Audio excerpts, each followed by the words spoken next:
Arkadaşlar hemmenize selamlar. Nesip olsa bugün akşam Türkmenistan'dan bir telekeçi oğlumuz deri işlep çıkarıyor ve öz kendi biznesini kurmuş. Şunun bilelikte nesip olsa o buraya yayınımız olacak. Kim gelecek olsa akşam saat Türkmenistan saati öğlen 9, Türkiye saati öğlen 7'dir. Nesip olsa gelsenizler o sohbette çık olacak ve hemen sorularımızı vereceğiz.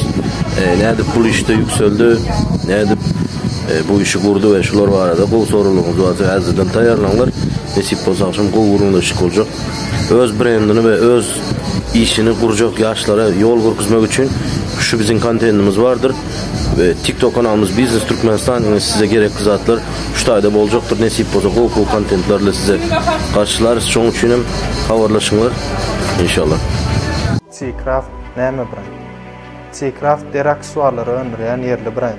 Biz 2020 yılın Ağustos ayından beri Türkmenistan'ın bazarına mundan denge online satış ediyoruz. Yine de yanı yakınına ilkinci savdana kodumlaştık.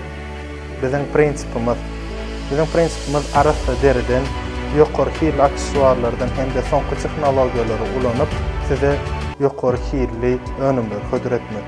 Bizim asortimentimizde sumkalar, kapçıklar, barsetkalar, taliplerimiz için portfeller, rugsaklar, pasport taşlar, açarlıklar ve şuna mengeşanlar. Ondan aşağı islenlik önüme siz öz individual poşetinizi oluşturduğunuz. O demek näme?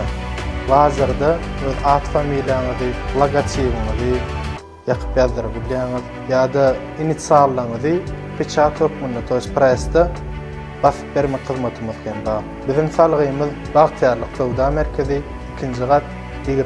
magazin. İnnem 2. soru.